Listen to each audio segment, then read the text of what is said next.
Hey everyone, welcome back. What do sub-zero temperatures, carrots, and Jesus all have in common? Well, it's my guest today. He is an apprentice of Jesus and a business life strategist who is impacting the lives of countless men all through his social media presence. His story is one of faith that fuels the fire of life, and you are definitely going to want to share this with every single guy that you know. Matt Chenard, my brother from the north, welcome to the program. How are you today? I'm good. How are you, Nathan? And you nailed my name, by the way, Chenard. Not many people get that right the first try. And we didn't even rehearse it at first either. Well, it's funny because I will say I started to Google different ways to say it, and then I was like, well, does he pronounce it the French way of the Chenard? And then you swallow the D, and I was like, I don't know. I'm just gonna be. Well, I was totally butchering it before, but we won't say that. We'll just edit all that out. No. Oh man, I love it. So you do reside in Alberta, Canada currently with your high school sweetheart and your two kids, correct? Correct. I love that. Walk me back to early childhood. I always like to get a little bit of a feel of what people were like when they were kids. Because I think when we were kids, we kind of have this purity mindset, like not necessarily pure. You and I both know that there's a lot of bad things that happen, right out of the womb. But there is a sense of wonder and awe that is just naturally installed with us, that God we look at it and we say, oh, wow, I can see what God was doing way back when I was a kid. When we go back to your childhood, who were you? What were you like? What was life like for you? Yeah, good question. So we grew up on an acreage in a farming community in Alberta, small town farming community in Alberta. We were all homeschooled. So me and my two brothers, we were homeschooled, and we played sports, predominantly hockey. I mean, we played baseball, we played some inline hockey. I can't remember if we played anything else, but predominantly we played hockey. So being homeschooled gave us time to do that. But I remember being homeschooled and just being all of our brothers and myself were totally different in how we learned and what we were like. So I would get up, I'd start school, I'd do schoolwork for probably 20 minutes, and I'd just be staring outside, and then I have to go play outside for like an hour. And it was very hard. Bless my mom. She's very patient. It was very hard to keep me on the lesson on track because I needed to go play. Yeah, my younger brother would wake up early. He'd do his work straight for an hour to 2 hours and be done for the rest of the day. And I would just chip away all day long because I needed to go play, go smell, go get my hands dirty and imagine things. So would be something similar I still see in myself. I really enjoy beauty in nature and the smells, the sights. I am a big fan of the mountains, and I like imagining things. Now it's just in a more, I guess, adult way, being an entrepreneur. And that's why I really enjoy coaching. I guess label myself as more of a visionary in terms of entrepreneurship. If we're talking about visionaries versus integrators, I like to ideate and come up with ideas, problem solve. And that's very time or energy draining if you're doing that all yourself, building all these different businesses. So I get to benefit from helping other people do that with their businesses without having to do the administrative type thing now. And that's I would definitely have seen that from when I was younger, is just dreaming and ideating a lot. You talk about your brothers, especially growing up like in an open acreage. Things tend to happen, especially, with a homeschool mom who, my mom would always say, okay, like I need a break, go outside and play. And we would get into everything. I still remember there was one friend, he came over, I think we were doing science class or something, and we took a break from science and we went outside and we had this huge garden full of tomatoes. And I don't know, boys are boys. We went out and we started picking these tomatoes, and we had the largest tomato war, just pegging each other in the head with tomatoes.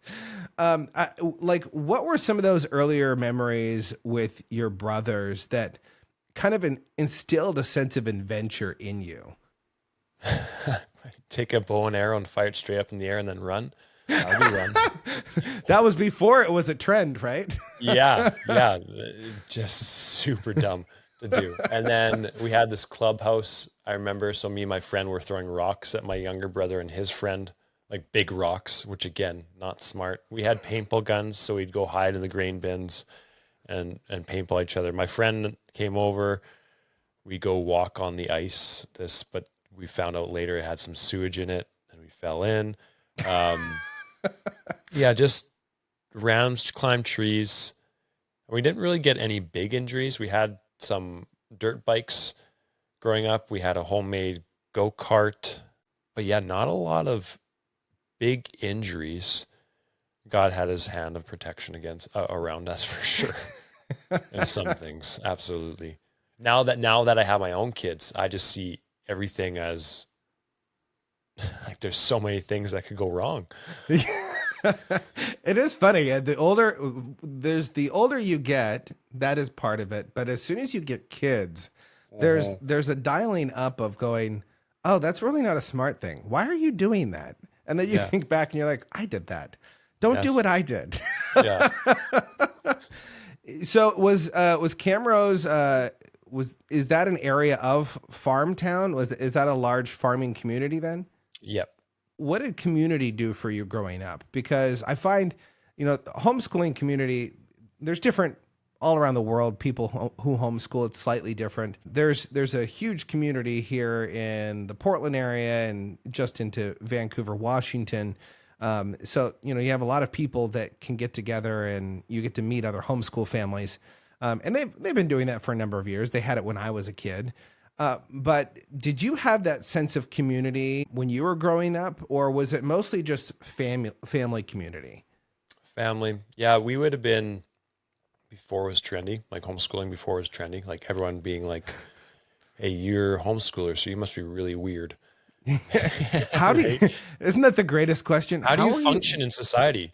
You seem so normal. I never would have guessed. You can talk to people. Yes. Yes. Like actually, most of us could talk to adults better than other peers of our age could. We had a homeschool community. We didn't partake in it too much, just because we were so busy with hockey. So the community would have been predominantly our church community and the hockey community. Those have been, hey, we always spent a lot of time in the rinks between myself playing and my brothers playing. So whether I was playing around in the rink or I was on the ice, like we were traveling a lot. So the biggest community that would have influenced me in my life, or could have had an impact or did have an impact, would have been obviously my family, the family unit, and hockey. So when did hockey start to become more dialed up, where you started to be intensifying that dream? Because that was a dream, if I recall, that you really wanted. You wanted to become a professional hockey player. When did that start to ramp up and you started to focus more on, I want to do this for a living? Yeah. So basically when you're born, you put on skates in Canada. So I think I started when I was 5, playing when I was 5, and you go through minor hockey. So I would have played on the competitive teams, the top level teams, starting in was then Pee-wee and then Bantam are the names for it. So how old would I have been? 13, 14, 15 is when I would have done the competitive, like started to become more competitive, where you're practicing more, you're traveling more, you're playing in a different. So I played in Leduc, Alberta for my Bantam years.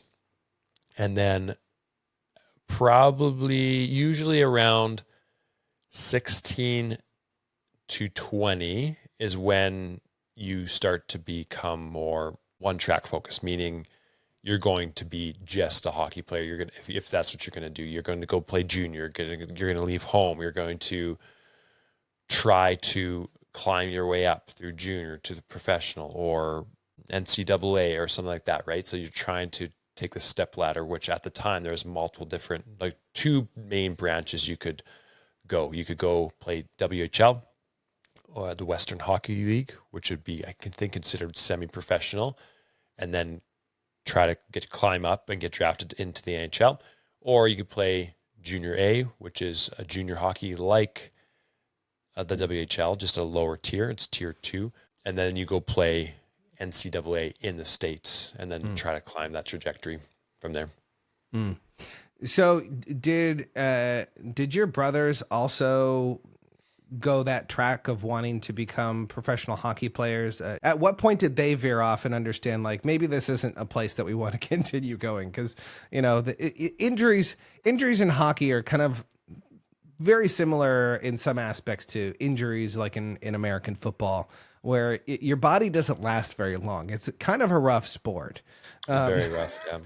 At what point did your brothers also kind of realize that too? Was that around the same time as you? Or did they progress as far as you with hockey? They would have been opposite ends of the spectrum. So my younger brother, Jonathan, would have played in high school and then he was done. I would say he would be the most academic of us all. And that's the direction he went into. He would have been more into, I guess the school side of it. And they're both goalies. I should say that too. So they're both goalies. So different kind of injuries. Yeah. My older brother, he pursued professional for quite some time. So he played around the States in some semi-professional leagues, and definitely injuries become a part of it. But it is extremely difficult to make it to the next level. We've had a few, like one of our friends played in the AHL, but it takes a lot, and you have to be, especially now with how much money parents are pumping into their kids' hockey careers at such a young age. They're either going to burn out or they're going to make it to a high level. But yeah, for me, injuries became a big part of it. I had 7 concussions, broken bones. I mean, obviously, if you follow me on social media, you know I have missing teeth. So a couple different things. For my brothers, injuries would have been predominantly connective tissue. So groin injuries are very common. Adductor injuries are very common for goalies. I love that you say that nowadays parents are so like into getting their kids to the professional level. Their kids, like 4, 5-year-old. Now we're going to be doing this night and day. You're going to eat, breathe, and sleep this. I would imagine your parents weren't like that. What were your parents like growing up? How did they help to form who you are? Like, how did they see you and pour into your life to become the man that you are today? My parents are amazing. Again, now having kids of my own, you get a way better picture of what it's actually like. So my mom is patient, observant, empathetic, and the toughest person I know. My dad was an extremely hard worker who never complained about working. So he would get up at 4 a.m. He worked one job for 45 years and get up. When we were younger, he worked double shifts before there was a lot of health and safety stuff going on, and still was present and with us. And they just supported us in what we wanted to do. They never forced us into anything. They made sure to ask us if we still enjoyed it. And when we were done, we were done. But if we wanted to pursue it, they made that happen. They put a lot of their own needs and wants on the back burner because we were pursuing the quote unquote hockey dream. And they kept us grounded. They guided us without being restrictive, taught us good morals, good values, good character traits. And I'm very grateful. And the older I get, the more grateful I become to see how that all shaped us and the people they were. Were you a good student? Because I find it interesting because you are, well, it's interesting because you are a lifelong learner. Like you, yes, with everything that you do, we're similar on the same aspect. I was talking to my wife about this last night. I said, Matt and I are very similar in the fact that everything that we do, we want to do with excellence. We want to pursue it with excellence to the best of our ability.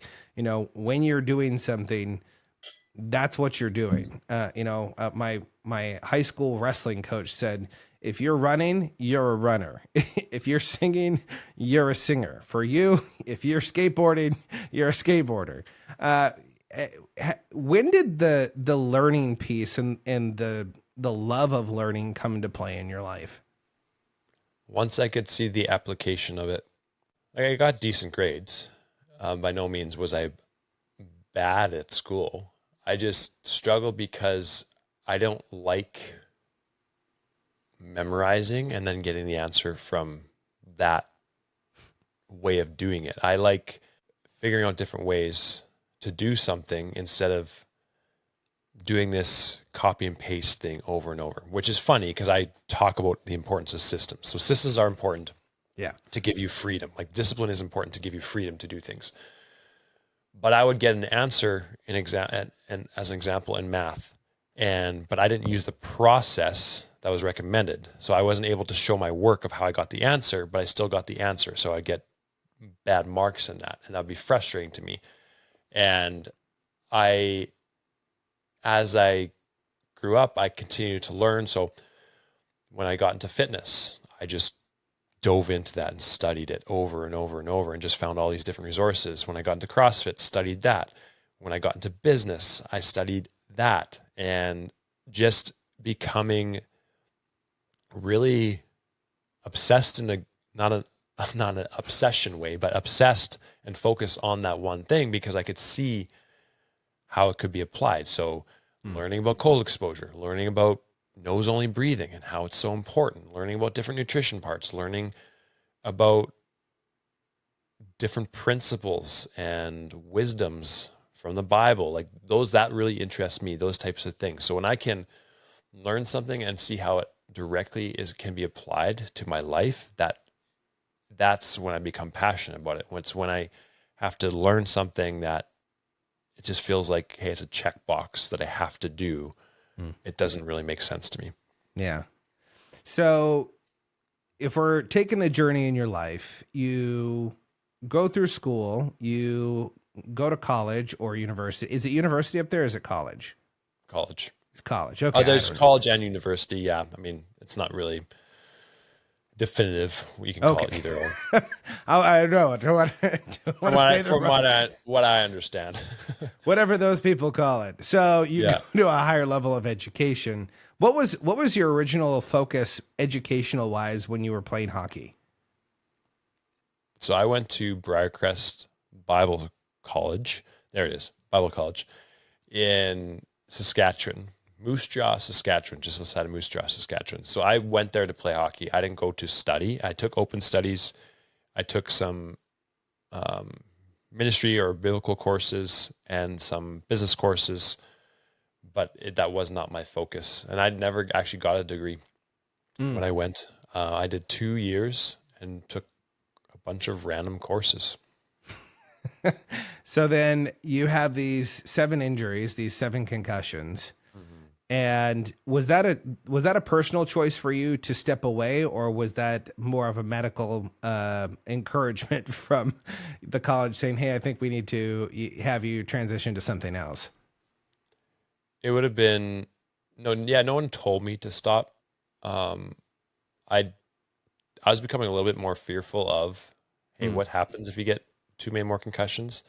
And I was at the part of my hockey journey where I'm sure there's a way I could have leveled up, but once you kind of get to where I was, you'd have to climb the ladder through lower level overseas in Europe or semi-pro. And at that point, I've been dating my wife and she was my fiance at that point. It would have become more egotistical and prideful for me to pursue it anymore. Anyway, both at the risk of further injuries and just, I don't foresee a way I could have made it to the top level that would have been of benefit to my future family and me. It would have just been something that I want to pursue because I want to pursue it. So how long, you didn't go directly into training, you actually went into the electrical trade right after that, correct? Yeah, you did your research. I love it. Yes. What did I do. So I went into electrical work in Edmonton. My wife was in nursing school at the time. So was apprentice. I don't even know if I call it apprentice. It was more just, yeah, I guess I was apprentice in electrical work in Edmonton. I think I did that for 6 or 7 months. It was during the winter, during the cold winters, and we were predominantly roughing in. We did some finishing work as well, but it was mostly roughing in, and that was a character builder. Without a doubt. That was a time of my life that was it was challenging. When did you realize that that wasn't something you wanted to pursue and you wanted to focus more on the training side of things? Because then you and your wife actually started maybe it was just you, but you started a home gym, and your aunt, I believe, and your mom were your first customers. Yeah, customers. Customers. How did that transition take place? How did you start to make that decision? Because I think there's a lot of people right now that are looking at what they're doing in life and they say, you know what, I said I was going to go into this and I've done it for a while and it's not moving my heart the way that I thought it would. And not that you should follow your heart. Your heart is fickle. Like, it'll lead you in some really bad places if you're not careful. And so one of the things I really love about you is that you've developed this system or this habit of putting things before the Lord and saying, is this something that I should really do? And asking the Lord, like, are you leading me in this direction? How did you make that decision to leave something that would have been a quote unquote stable trade to do something that was entrepreneurial, which is not stable in any way? Yeah. And so my mom owns a business. So there is entrepreneurial mindset in my family, but in my small community, not really. Like, I didn't even know entrepreneurship was a thing until I was 4 years into owning my own business, right? Like that, hey, you can just start different businesses and that can be your life. Because it didn't sound, like I mentioned, my dad, really hard worker, just one job. And the further I go along, again, I think that's just some people's journey, and that's okay. And that's what they like to do. Like my wife, if she could choose, she would much rather clock in and clock out and have a boss, someone telling her what to do and get those things done, and then just mentally be able to disconnect. And we know as entrepreneurs, that's not a possibility. Like it's very difficult to disconnect, and you're your own boss and you have to create your own structure. And to tie this kind of together, and I'll get to how I made that journey through there, is the more I think about this, the more I believe majority of people are getting this wrong. We're pursuing the outcome instead of the process of it. So what I mean by that is we're pursuing the career to then retire from that career. But we were never designed to retire. We were never designed to lack purpose and be unproductive in society. You see, when people retire or they don't have a purpose anymore, a mission, they get sick.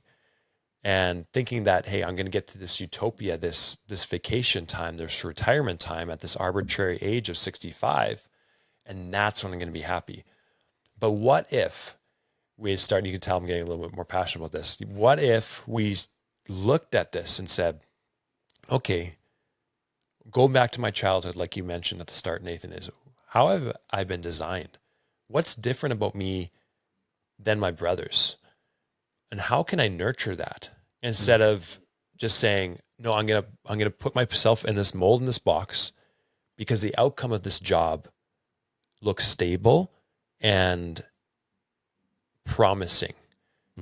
But in reality, you're mitigating and getting rid of all your gifts at the cost of you're handing these gifts and talents over to provide stability, which is important. I mean, you have to provide for your family. And so I go back to pursuing a hockey career that would have been selfish because it would have been fun, but at some point I would have to look at it and be like, well, I'm not going to make a lot of money at this and I need to provide stability for my family.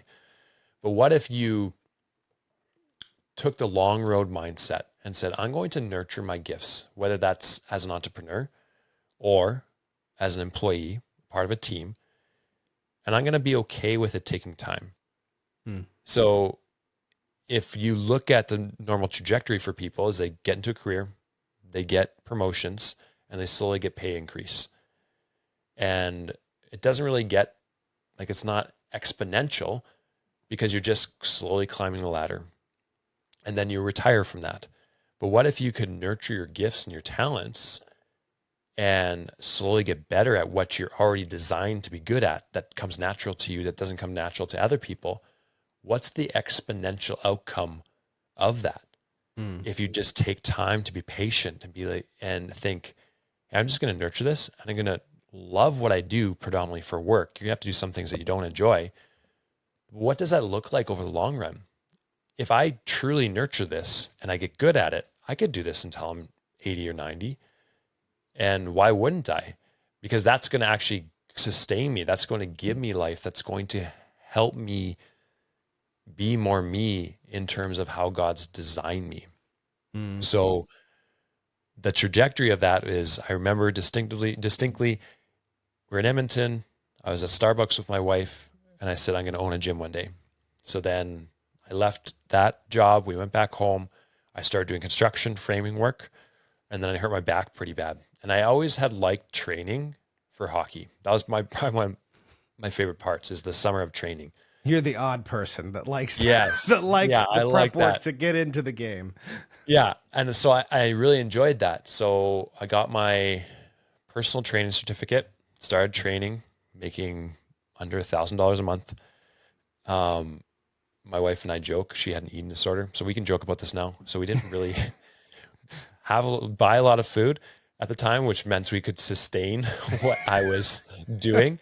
And then I partnered up with my co-founder of our gym that we currently own, Deanna. We moved into her garage. At the time, I was training my mom and my auntie in our backyard for free, just kind of sharing my passion of what at the time, which was CrossFit, really passionate about this. Opened our gym, officially opened the gym in my co-founder's garage. Deanna grew it to a bigger facility and slowly started to scale it up from there. And then at some point I discovered entrepreneurship and realized, oh, you can actually create businesses, and that's a thing, to scale businesses.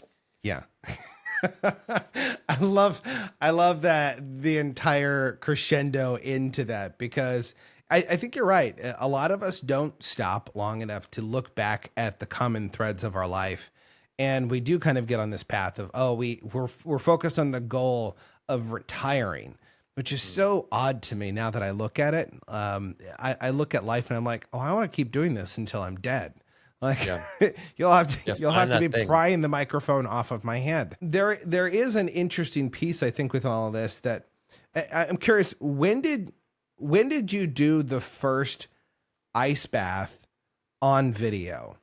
Because as an introvert, as someone who doesn't like to be seen necessarily, that doesn't want to be in the spotlight, what makes you go, I've been doing an ice bath. Maybe I'm gonna record the ice bath, because that's really when your social media presence started to blow up. I think it was 2016. I did my first recorded ice tub. Now there's different parts that led up to that point and why I started ice tubbing, but a little bit about me and who I am. So I would have been, like, going back to childhood, I would have been reserved, and public speaking would terrify me. Like, absolutely terrify me. Like, I get nauseous, I get sick, feel like puking. Even just being asked a question in a large group would be terrifying to me.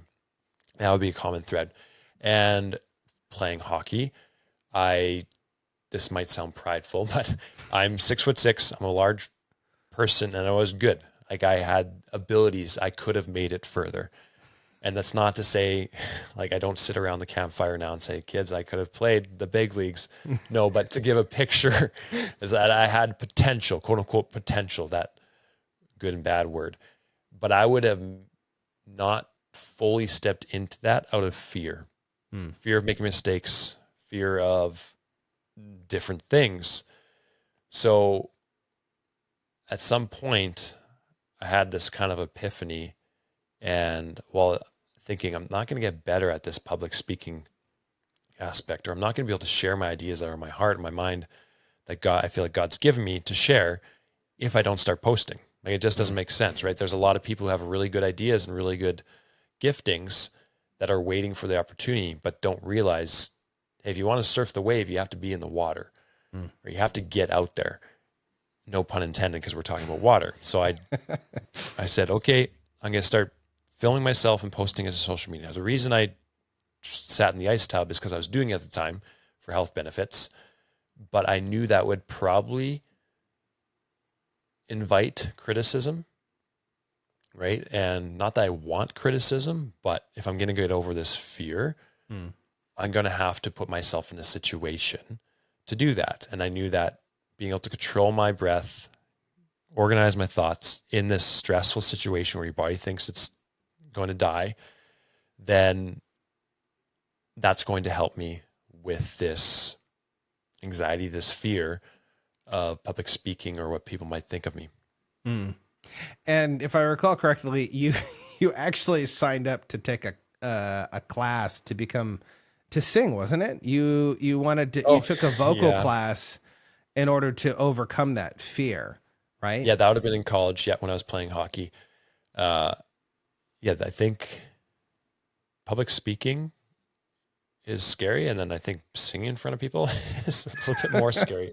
So I did that. Yeah, I did that in college. So I guess that would have been my first exposure therapy session, is doing this basic voice is what they called it.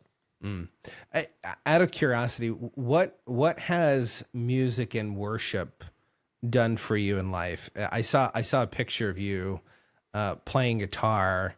It looked like you were worshiping with one of your kids, and it moved me as a father, because it's one of the things that I try to instill in my kids is a heart of worship.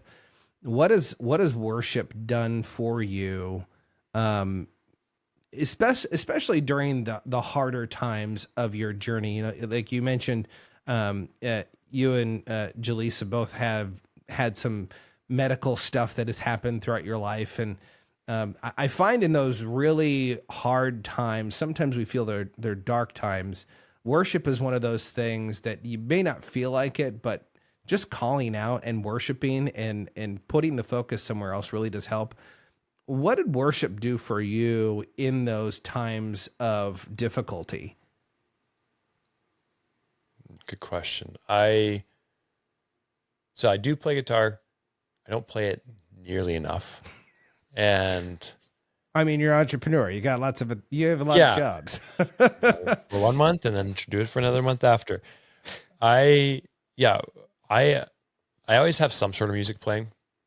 In the mornings, I'll have a worship of folk hymns going on, and just, I guess I'd be a sensory person, someone who like smells, sights, sounds are important to me, and just how they connect you to God and beauty, and it's an act of worship.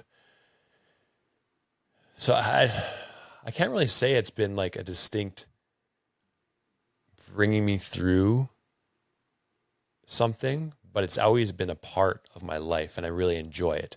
There was a really cool time. So I have the music playing when we have breakfast usually, and I'll Fly Away came on, and our daughter was just learning to talk. And so it was playing in the background. I was singing a bit, and all of a sudden I hear, I'll fly away, in her little cute little voice. So she stuck with her.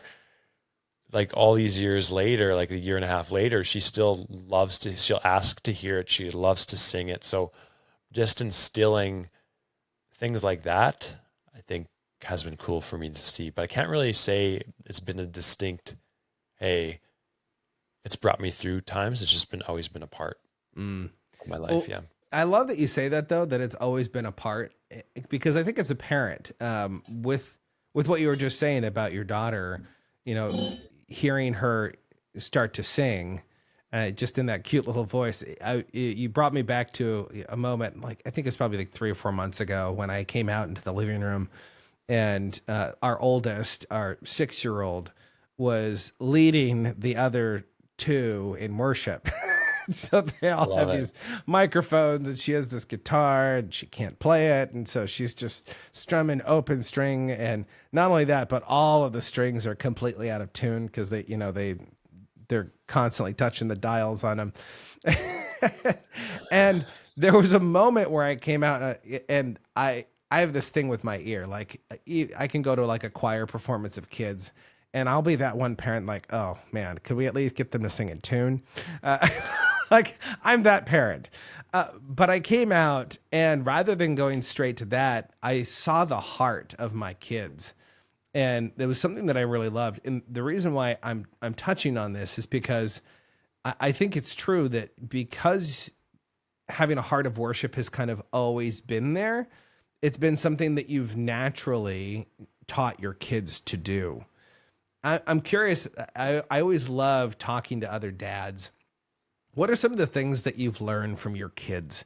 Because I find one of the things my kids are really good at doing, they're really good at teaching me the things that I need to change, because they're these little mirrors and they do everything that you do. And then there's a moment where you start to see you inside of them and you go, ooh, that's not good. Yeah. But then there's moments where, there's the moments every once in a while, like of the worship of like, oh, wow, that's really cool. I know that I was able to instill that. What were some of the things that you've started to learn about yourself as you became a dad? Yeah, bad habits for sure. That whole mirror thing, and seeing our daughter say something or in a tone or body language or do something and be like, where'd that come from? Oh, I know.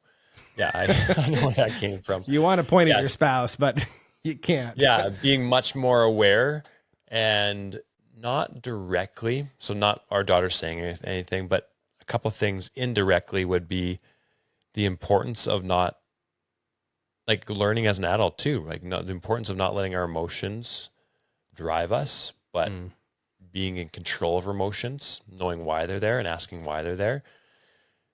And the importance of early mornings. I saw someone posted something the other day, something like, your kids aren't going to miss you early in the morning because they're sleeping, but in the evening they are. So if you don't have the discipline to get up early in the morning and get the things you need to get done, whether that's exercise or whether that's your work. I mean, everyone's schedule is a little bit different. You might have to mix and match throughout the day. But if you lack the discipline and consistency to get up early in the morning, and then things that you need to prioritize, important things like work and stuff, get pushed later in the day, that you then miss time with your family, that's on you.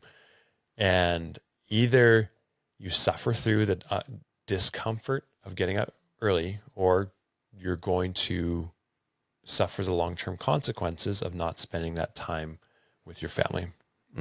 That's been one of the biggest things, is just resting and surrendering into this knowledge of, well, I'm probably going to get up at 4 a.m. for the next while because that's when I need to get my important work done. And that frees me up. That discipline, the structure of discipline frees me up in a lot of other areas of life. So that'll be one of the biggest lessons for sure. It's fascinating to me also that family also, there's points in life where there's a shift, right? Like when you get married, there's a shift because you start going, oh, well, I'm no longer just myself. I have this other person that I'm living life with now. And so now I don't just make the decisions. Now I need to go and we need to talk through what the decision's going to be. Hopefully in a mature relationship, that's what happens. Yeah. But then family is also one of those things that causes you to question everything that you're doing. It causes you to say, do I want to spend my time, my energy, my focus in this? And one of the things I love that you do with entrepreneurs, specifically Christian entrepreneur men, is helping them get down to a 16-hour work week and still be able to pay the bills. How did that come into play of realizing that I don't want to pour my life into just business? Like, I know that for you, business is technically like that is your calling of what you're doing right now. So it's not really work. It's something that you enjoy to do. But how do you do that? How do you get to that place, or what was it for you that made you say, I need to shift things around so I'm not working, 60, 80 hours a week and neglecting my family, because I think we as guys do that easily because we get into our work and we go, oh, I forgot that I have kids. I forgot that I have a wife. What was that story for you? We actually had some friends over, my brother-in-law and another friend. We had a sauna session. Sauna is actually how you say it. So everyone out there. Yeah, correct The yourself, other night. guys. Yes, come on. I say sauna all the time, so it's okay. We were having this conversation, and this idea of law of diminishing returns came up. And so I'll get to the 16-hour work week and why I think that's important. But let's say physical training. Let's say there is a level of physical fitness I need to maintain to be a better husband, to be a better father, to be a better person in society. Right? If I don't take care of my body, I'm going to cost the healthcare system. I'm going to be grumpy. I'm going to lack clarity. I'm not going to have energy. I'm not going to be able to participate. All these different things are a byproduct of me not investing. But there's a point where my daughter and son and wife do not need me to deadlift 500 pounds. Right? There's no point in me being able to do that, right? I can justify it. Yeah. And a lot of people justify things. There's no need for me to do, in this period of my life, an Ironman, because I know how much time it's going to take and bandwidth it's going to take for me to train to be good at that. So this is all going to connect together, and I promise I will get there. But that is important to look at. So why are you putting more time and effort into it? Is it actually for other people, or are you believing the lie that the world is telling us that it's about you? It's about your individual happiness. It's about you following your passions, your giftings. Well, then what happens if everyone does that? No one's living sacrificially, and that's where the deepest joy can actually come from. You're pursuing happiness and as a byproduct of trying to get more out of these things. So then going into, well, I categorize life into mental, physical, spiritual, relational, professional. You have to consistently invest into all these different areas. And there's going to be seasons for things, right? There might be a season where I invest more into my fitness if I need to get more fit again. There's going to be seasons where I need to invest more time into my business. But if you professionally in your business are consistently investing 60 to 80 hours a week into your business, but you don't know the outcome that you want out of that, or it's just to get to the $1 million, or it's just to get to this arbitrary $2 million or whatever it is, why are you doing that? Because it's that idea of law of diminishing returns. Could you just work enough to live the lifestyle you want to live with your family, to have time to give to ministry, to have time to give to your family, to have time to work on your fitness?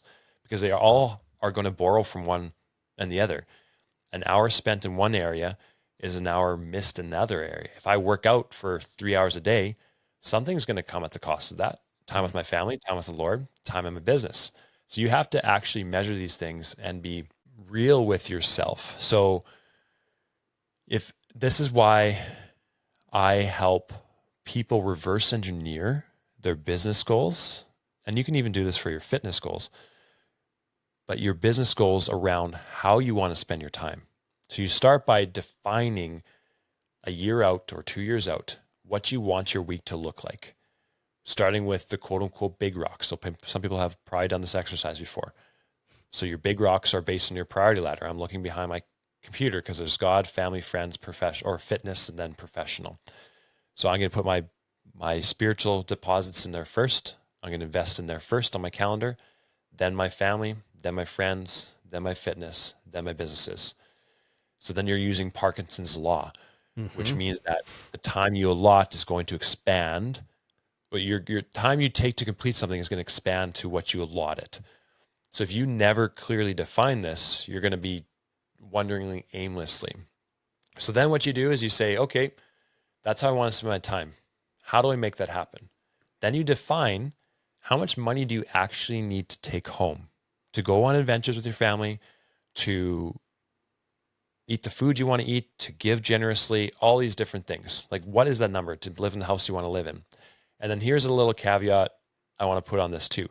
If you are truly using your God-given gifts and talents and you enjoy what you do for work, you're not going to have to accumulate consumeristic expenses because you're not escaping anymore. A lot of people try to escape because they don't enjoy what they do in life. So they need to go on these grand vacations to escape work, or buy this new vehicle because they need an escape. So if you're doing what you love to do, you find this number, then in your perfect week, you times that by 4, the working hours you have. So that's how many hours do you have to work in a month based on how you want to spend your time. So you take that number, and then you take your lifestyle number, meaning the money you need to make. You divide that lifestyle number by how many hours in your perfect week you're going to work. That's what you need to make your time valued as.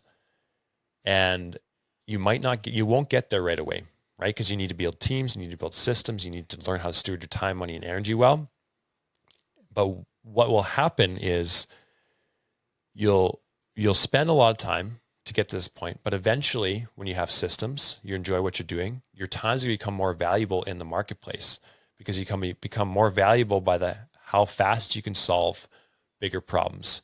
And if you're using your God-given gifts and talents and you're nurturing that, you're going to get better at that. And then the whole trajectory of life, you're going to become exponentially more valuable. So you will only need to eventually invest 1 hour a week to make the money you need to make to live the life you want to live. So it's a huge, big system and way of saying it. So then I am no longer looking at my time as an exchange for money, right? So that's what a lot of people get trapped into, is like, if I want to make this money to live the lifestyle I want to live, I need to invest 60 hours a week, 50 hours a week. Well, you're never going to get out of that because you're constantly exchanging time for money.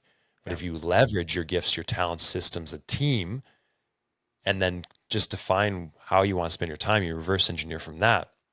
That's how you get to the 16-hour work week. And I think 16 hours, it doesn't mean you have to work 16 hours. If you like to work more than that, then do it. I think it's important we have a mission, but you don't want to have to work more than you have to work.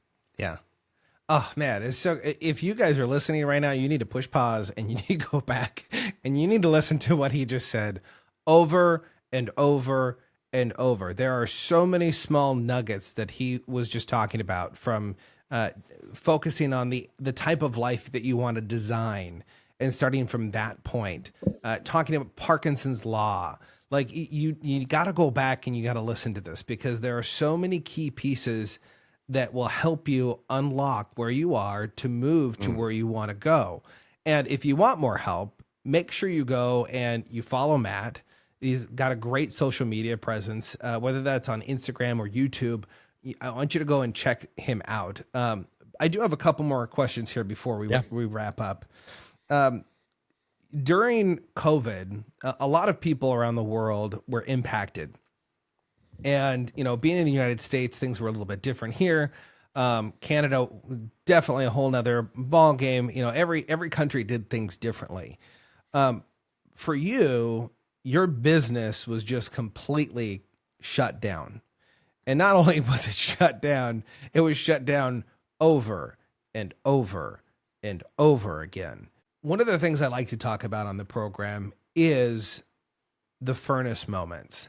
Those moments where life heats up and the impurities come up and God starts to pull those things out.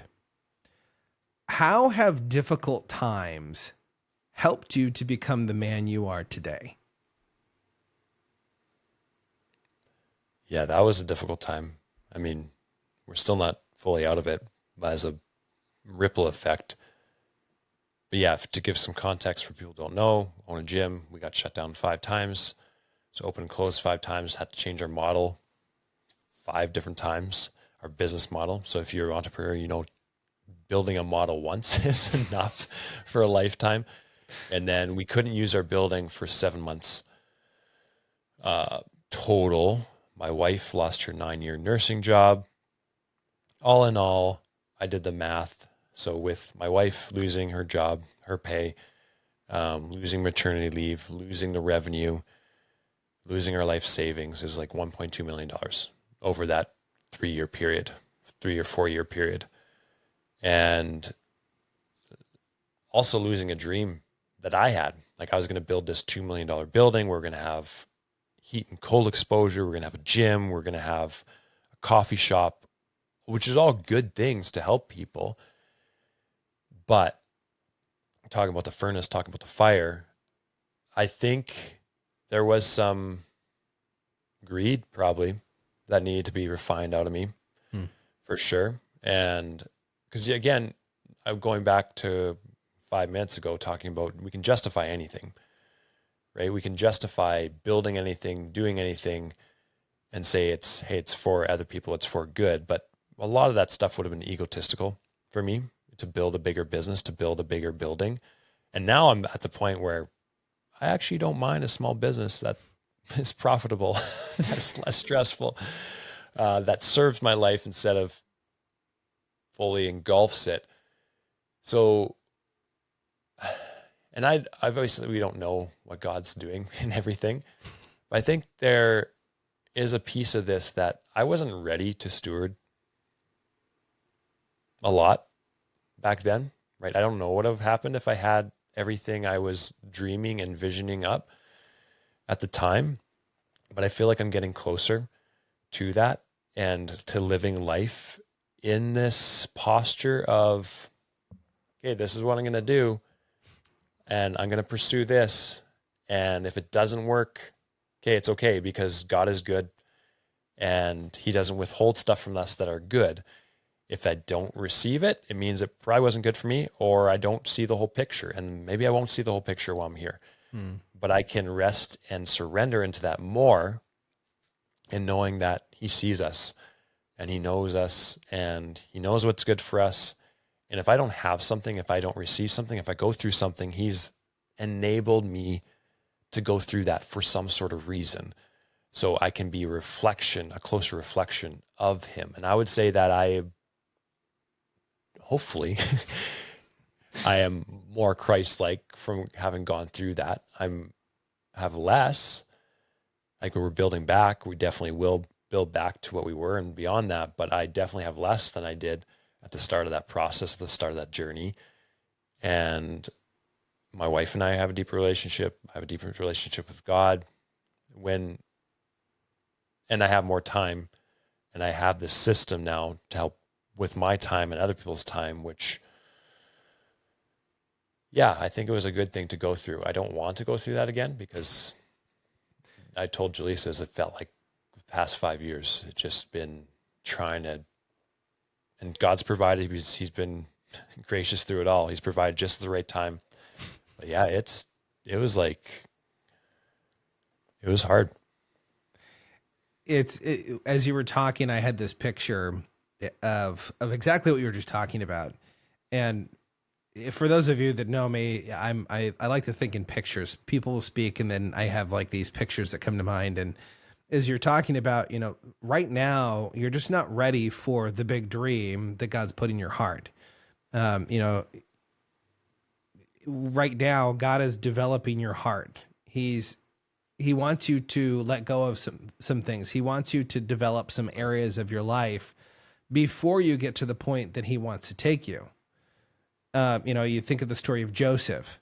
He had a great dream. He went out, he started sharing it with it. Probably not the greatest thing to do right off the bat. Let God change you so that you can meet those needs. In the picture I got was, a father doesn't go, and at least a good father doesn't go and spend like $30,000 on a violin and says, "Here you go, honey," and just leave the violin with the child. The child won't know what to do with it. The child will probably break the violin, and then that'll frustrate the father and whatnot. But a good father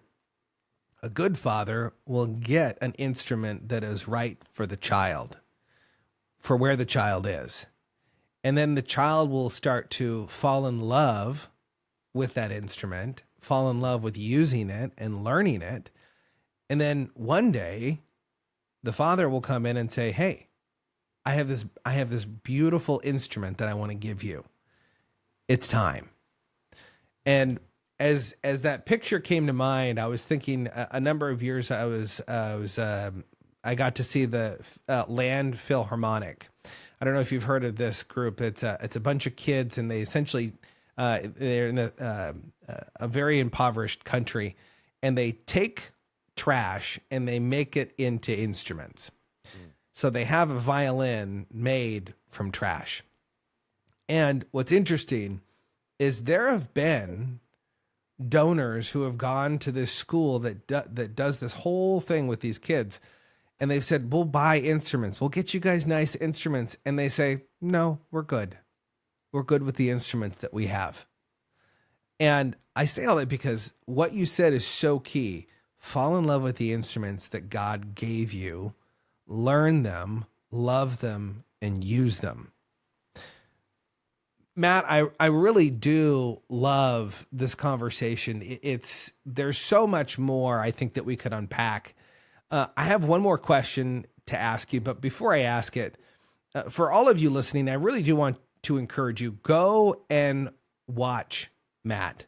Go to his Instagram, go to his YouTube for daily moments of real encouragement in your day, and make sure that you check out his Power Packed podcast, the Lifestyle Engineer podcast. It is absolutely fantastic. It's nice, compact, and you can get a lot out of it. Matt, there are a lot of people that are looking to improve their life. People want to get better. They want to get to the next level.